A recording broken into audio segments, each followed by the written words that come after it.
All right, so the claim that I am refuting is that hydraulic fracturing will provide immense benefits to the United States, and my claim is that hydraulic fracturing will soon be abandoned in coming years. So his first claim was that fracking provides a safe and effective alternative energy for us to use. And so I'll be talking about how fracking is terrible for the environment and creates bad living conditions. Fracking requires huge amounts of water. In the U.S., turned all gas wells to fracking wells. If the U.S. turned all gas wells to fracking wells, then it would need 72 trillion gallons of water and 360 billion gallons of chemicals would be needed to run the current wells. So fracking uses a lot of water, and that's something in the U.S. that we don't have a lot of, especially in California when we're in the drought. Up to 600 chemicals are used in fluid fracking. Then those chemicals are also released into the air. So after all those 600 different chemicals are released into the air, and those both two statistics are from dangers of fracking. The first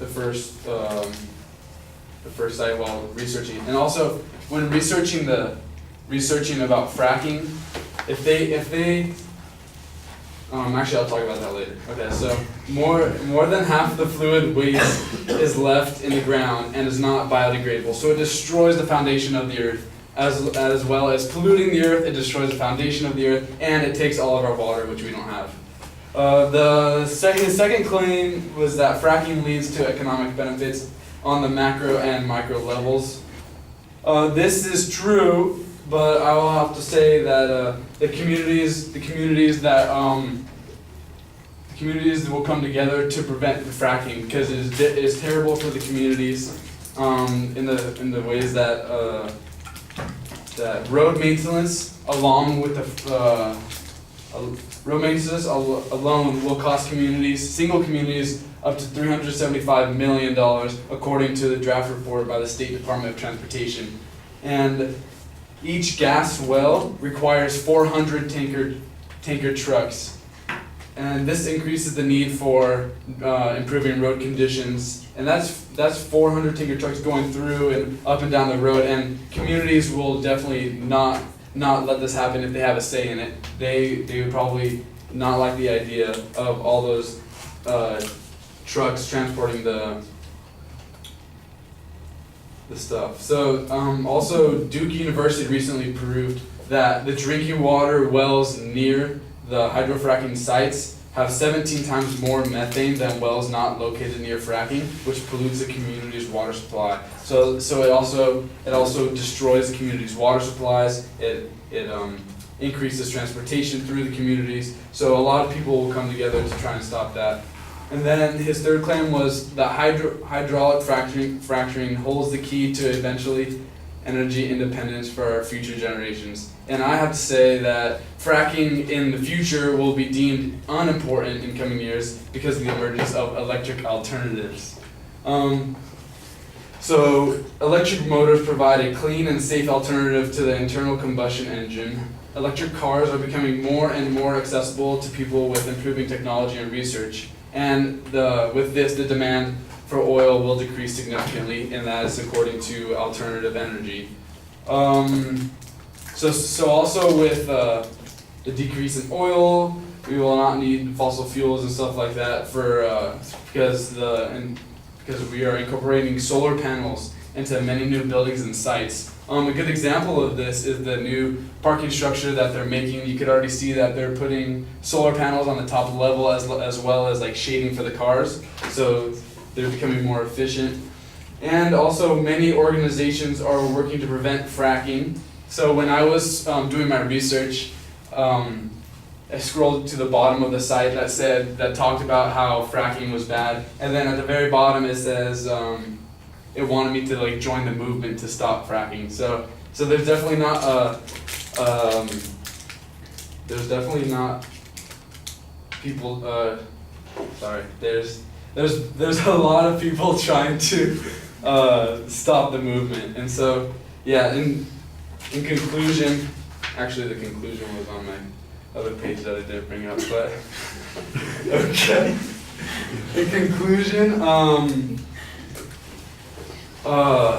people will be trying to stop the fracking, and in recent coming years, the fracking will be abandoned. Thank you. I love my conclusion. I'll give it to you.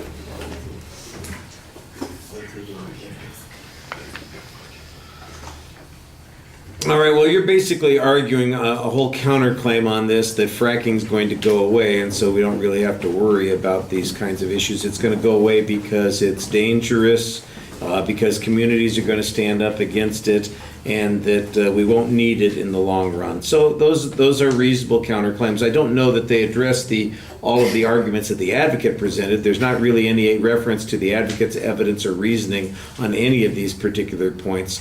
Your first argument about the utilization of resources, we're back to the same sort of thing. I think we need a little bit of context. 72 trillion of anything sounds like a lot. So you're talking about that much water. I don't have any idea how much water we use on a regular basis. So 72 trillion could represent a tiny fraction of the amount of water that we use. I don't know. Like I said, that's a big number, but it always matters when it's relevant. So for instance, if we have 1.5 billion trillion, I don't know. I don't even know what the numbers would be after that. So something that's 10 times as large. If we consume 10 times as much of that water washing our dogs, then it doesn't seem like it's all that important. But I have no context for that kind of information. The idea that it's going to be bad for communities, do you have any examples of communities that have stood up and said no fracking here? There are plenty of states that have passed restrictions on fracking. That would perhaps be something that you could show that would be true. I think that there's, interestingly enough, an argument that turns out to suggest that fracking is being limited because of economic circumstances, because the more availability of oil, the prices of oil has dropped, that sort of thing, makes the need for fracking less and less. So as a consequence, I think the restrictions on fracking have less to do with the political issues than it does with the economic issues that are going on there. I think that your argument about electricity, I think, is a little hopeful in this situation. There's not any quantification on it. You mentioned the demand for oil decreasing. I'm not exactly sure how that's related to fracking, except that, of course, all oil and the gas that's produced from fracking are used to generate electricity, which means I'm not exactly sure that your electricity argument makes this disappear either. So that's a little bit problematic. Like I said, I think there needed to be more contrast to the position of the advocate here, but your counterclaims, I understood where you were going with them. That's okay. All right, thank you.